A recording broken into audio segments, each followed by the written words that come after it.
Hope you are doing well. Here I am doctor Divyajyoti. आज फिर से एक नया टॉपिक लेके आ गया है। टॉपिक का नाम है inner ear and it's MCQ related to NEET. सबसे पहले मैं आपको एक चीज बताना चाहूंगा बेटा, इनर ईयर पे दो पार्ट होते हैं, ठीक है। जिस इनर ईयर का दूसरा एक नाम है लैबिरिंथ। लैबिरिंथ का नाम होता है भूल भुलैया। इसीलिए बहुत सारे बच्चे इसमें कंफ्यूज्ड है, बहुत सारे टीचर भी है, मगर मोस्टली बच्चे तो पक्का इसमें कंफ्यूज्ड है। तो मैं आपको एक चीज बताना चाहूंगा इस भूल भुलैया को हटाने के लिए और इसको सुलझाने के लिए। The first thing is that inner ear में दो पार्ट आपको याद रखना होगा। ऊपर का पार्ट का नाम होता है वेस्टिब्यूलर एपरेटस और नीचे के जो पार्ट होता है इसका नाम होता है कॉक्लिया। इसको मैंने स्ट्रेट तरीके से ड्रॉ किया, मगर ये जनरली आपके टर्न कंडीशन पे रहते हैं। 1.75 टर्न ऐसे कुछ किताब पे लिखा होता है, मगर टर्न होता है इतना ही आप लोगों के लिए काफी है। उसके ऊपर वेस्टिबुलर एपरेटस के ऊपर भी आप 3 सेमी सर्कुलर कैनल को देख सकते हो, जो कि आपके मैमल्स के लिए 3 ही होते हैं, याद रखना है। अब दो चीज याद रखना होगा आपको। अब ये जो स्ट्रक्चर है इसमें आपको एक स्ट्रक्चर है बोनी लैबिरिंथ, ठीक है बेटा। तो ये देखो आपके बोनी लैबिरिंथ जो मैंने ब्लैक में ड्रॉ किया, ये आपके है बोनी लैबिरिंथ। और उसके अंदर जो मैं पिंक में ड्रॉ किया वो होता है आपके मेम्ब्रेनस लैबिरिंथ। आपको एक चीज याद रखना है, यहाँ पे मैं कलर ले रहा हूं आप लोग के लिए। जो बोनी ये जो जगह होते हैं इसमें आपके प्रेजेंट होते हैं पेरीलिम्फ। क्या प्रेजेंट होता है बेटा? पेरीलिम्फ इसमें प्रेजेंट होता है, ठीक है। देखो मैं पूरा ड्रॉ कर रहा हूं, ये जगह पे आपके पेरीलिम्फ प्रेजेंट होता है, यानी कि बोन्स एंड मेम्ब्रेन के बीच में। And if you talk about the endolymph तो उसके भी स्ट्रक्चर में अभी ड्रॉ कर रहा हूं, फॉलो मी। एंडोलिम्फ में पिंक में ड्रॉ कर रहा हूं। एंडोलिम्फ ये वाला होता है आपके एंडोलिम्फ, ठीक है, जो मैं इस जगह पे ड्रॉ कर रहा हूं, ये आपके एंडोलिम्फ है। अब बेटा आप देख सकते हो सारे के सारे पेरीलिम्फ एंड सारे के सारे एंडोलिम्फ वो कम्युनिकेटेड है, इंटर कम्युनिकेटेड है, ठीक है। तो देखो एंडोलिम्फ कैसे इंटर कम्युनिकेटेड है बेटा। ये एंडोलिम्फ को आप देखोगे तो देखो सेमी सर्कुलर कैनल से जो आपके एंडोलिम्फ के फ्लूइड आ रहा है वो पहले यूट्रिकल पे आ रहा है, फिर वही फ्लूइड आपके सैक्यूल पे आ रहा है, फिर वही फ्लूइड एक होता है कॉक्लियर डक्ट उसके थ्रू आ रहा है, फिर वो स्कैला मीडिया पे जा रहा है वही फ्लूइड, ठीक है। तो पूरे के पूरे जो एंडोलिम्फेटिक फ्लूइड है ये आपस में कनेक्टेड है, ठीक है। अब बहुत बार क्वेश्चन ऐसे पूछते हैं कि आप पेरिलिम्फ वो कैसे कनेक्टेड होते हैं, देख लेते हैं एक बार। ये पेरिलिम्फ और ये पेरिलिम्फ कनेक्टेड होते हैं किसके थ्रू? यहाँ पर एक ओपनिंग टाइप के हम लोग कंसीडर कर लेते हैं जिसका नाम होता है हेलिकोट्रिम, ठीक है। तो ये आपके हो गए हेलिकोट्रिम, हेलिकोट्रिम, ठीक है, हेलिकोट्रिम, TREME, हेलिकोट्रिम हो गया। अब बेटा एमसीक्यूज में क्या होता है, कॉक्लियर नर्व कहां से तैयार होता है देख लेते हैं। आपके ये जो वेस्टिब्यूल है बेटा, ये स्कैला वेस्टिब्यूली में इसके स्कैला मीडिया में फिर से रिपीट करो, स्कैला मीडिया के ऊपर आपके ऐसे एक स्ट्रक्चर होते हैं जो कि हेयर सेल्स बोलते हैं हम लोग, और उसके ऊपर एक ऐसे मेम्ब्रेन होते हैं जिसको हम लोग नाम देते हैं टेक्टोरियल मेम्ब्रेन, ठीक है। और ये पूरा एपरेटस का नाम होता है ऑर्गन ऑफ कॉर्टी, जिसमें क्या होते हैं जो भी आपके वेव्स आते हैं साउंड का वो इस रास्ते से आया, फिर इस रास्ते से आया, यानी कि स्कैला वेस्टिब्यूल के थ्रू आया, फिर ये स्कैला टिम्पेनी पे आया SC, और स्कैला टिम्पेनी में आने के बाद ये इस लेयर को वाइब्रेट कराते हैं, ठीक है। जब इस लेयर को वाइब्रेट कराते हैं तब क्या होता है बेटा, ये आपके hair cells and tectorial membrane के बीच में फ्रिक्शन होते हैं, आप देख सकते हो फ्रिक्शन होते हैं, और उस फ्रिक्शन के बाद फ्रिक्शनल एनर्जी को इलेक्ट्रिकल एनर्जी में कन्वर्ट होते हैं, एंड यही हेयर सेल कन्वर्ट कराते हैं उस चीज को, या ट्रांसड्यूसर। इसीलिए हम लोग ये जो एपरेटस होते हैं हेयर सेल्स इसको ट्रांसड्यूसर मानते हैं, वन फॉर्म ऑफ एनर्जी को अनदर फॉर्म में कन्वर्ट कर देते हैं, और यहां से आपके ओरिजिनेट होते हैं आपके कॉक्लियर नर्व जो कि हियरिंग पे हेल्प करता है। देखो बेटा मैंने आपको बताया यहाँ पे हियरिंग पे हेल्प करते हैं ऑर्गन ऑफ कॉर्टाई, और उसके लिए जो नर्व रिस्पॉन्सिबल है that is a cochlear nerve.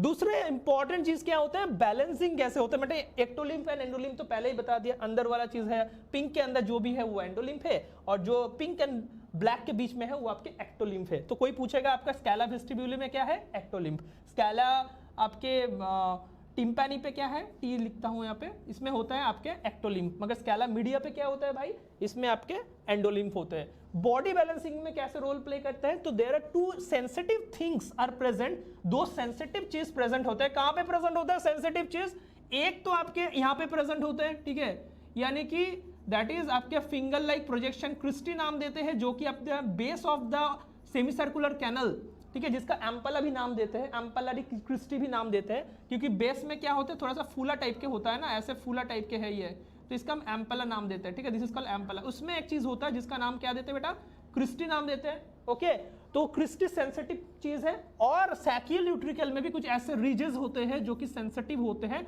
उसका नाम होता है मैक्यूला। तो this two are the macula, this are the macula, and ये जो आपके होता है दिस इज कॉल्ड क्रिस्टी, ये जो होता है दिस इज कॉल्ड क्रिस्टी। तो ये cristae of semicircular canal and macula of utricle and saccule are very sensitive thing. इसमें और एक चीज होते हैं that is the calcium carbonate से बने हुआ ओटोलिथ एपरेटस।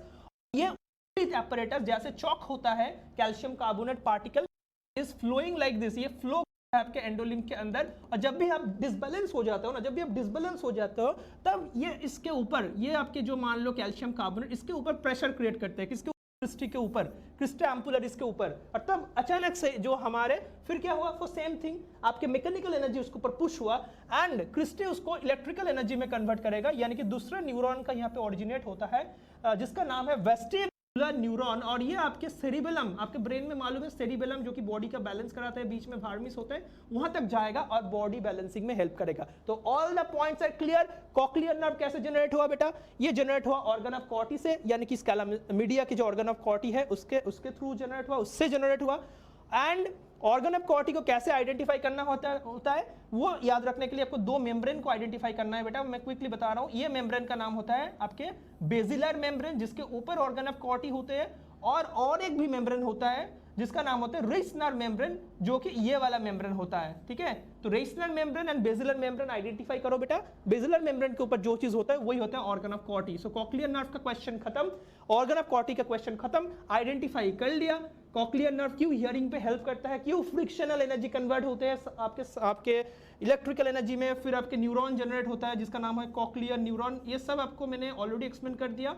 और ये दो आपके कान से बाहर जाएगा, यानी कि इनर ईयर से बाहर जाके ब्रेन में कनेक्ट होगा। ये कॉक्लियर न्यूरॉन और आपके वेस्टिबुलर न्यूरॉन एक साथ आपके कान से निकल के आपके जो नंबर 8 होता है ना बेटा, आप लोग ने सुने हो क्रेनियल नर्व नंबर 8, जिसका नाम होता है स्टैटो ऑकस्टिक न्यूरॉन। स्टैटो क्यों, क्योंकि बैलेंस मेंटेन करता है। ऑकस्टिक क्यों, क्योंकि हियरिंग पे हेल्प कर रहा है। तो इसीलिए स्टैटो ऑकस्टिक न्यूरॉन जो हमारे कहां पे जाते हैं, ये भी क्वेश्चन पूछते हैं, पोंटोमेडुलरी जंक्शन, ठीक है। ये मान लो पोन्स है, ठीक है, और ये मेडला है, इसके जंक्शन पे जाएगा। ये पोंटोमेडुलरी जंक्शन, ये पोन्स एंड मेडला, इसके बीच में 8 नंबर न्यूरॉन जाएगा, पूरा सेंस डालेगा। बॉडी बैलेंसिंग में किसके थ्रू जाते हैं, वेस्टिबुलर न्यूरॉन, ऑलरेडी एक्सप्लेन्ड है। ओके, एंड एंडोलिम्फ एक्टोलिम्फ कहाँ पे है, ऑलरेडी आपको मालूम है कहाँ पे एक्टोलिम्फ होते हैं। बाहर में बोनी लावारिंथ में जनरली आपके एक्टोलिम्फ होते हैं, स्कैला वेस्टिब्यूली में होता है, स्कैला टिम्पनी में होता है। एंड एंडोलिम्फ कहाँ पे होते हैं, पूरे ये जो आपके पिंक कलर के सिस्टम देख रहे हो पूरे के पूरे एंडोलिम्फ है। आई थिंक ये पूरा भूल भुलैया यानी कि लावारिंथ को हम लोग ने खत्म कर लिया। एक बोनस इंफॉर्मेशन, आपको मालूम है सर्दी के बाद जब आपको बुखार होते है उसके बाद थोड़ा सा हेडेक होता है, थोड़ा सा आपको ऐसे लगता है कि दिमाग घूम रहा है, लग रहा है ना। ये क्यों होता है, क्योंकि लाबाइरिंथाइटिस होता है, वायरल लाबाइरिंथाइटिस, यानी कि जब आपके दिमाग चक्कर आ रहे हैं फीवर के बाद, वायरल फीवर के बाद, उसके कारण ये है कि ये लाबाइरिंथ में इंफ्लेमेशन स्टार्ट हो गया है, और यही तो आपके बैलेंसिंग कराते हैं भाई, यही तो आपके बैलेंसिंग कराते हैं। तो ये जब दिक्कत पे है तो आपके बॉडी भी दिक्कत में होगा, आपको चक्कर आएगा ना। ओके, और इसीलिए हम लोग वो वाला आपको मेडिसिन देते हैं जिसमें इसका आपके जो फ्लो होते हैं, ब्लड फ्लो इंप्रूव हो, ठीक है। इसी के साथ आज की वीडियो खत्म करते हैं, बोनस इन्फॉर्मेशन भी दे दिया। फटाफट लाइक एंड कमेंट करो, नेक्स्ट वीडियो कौन से टॉपिक पे चाहिए फटाफट बता दो, अभी उसी के ऊपर वीडियो बनाएंगे। नीट के ऊपर कौन से टॉपिक के ऊपर नेक्स्ट वीडियो चाहिए। ऐसे तो अपने टेलीग्राम ग्रुप मेरे ज्वाइन ऑलरेडी कर चुका हो, शायद नहीं किया हो तो अभी सर्च करो PrepMed NEET biology, PrepMed NEET biology by doctor Devjyoti, उसमें टॉपिक डालो। इस कमेंट पे, इस वीडियो के नीचे पे जो कमेंट है उसमें टॉपिक डालो। डिस्क्रिप्शन में मेरा और कुछ वीडियो है जो आप देख लो, क्योंकि नीट को आपको तो फोड़ना ही है भाई, ठीक है। तो इसी के साथ वीडियो को खत्म कर रहे हैं, बाय बाय, टेक केयर।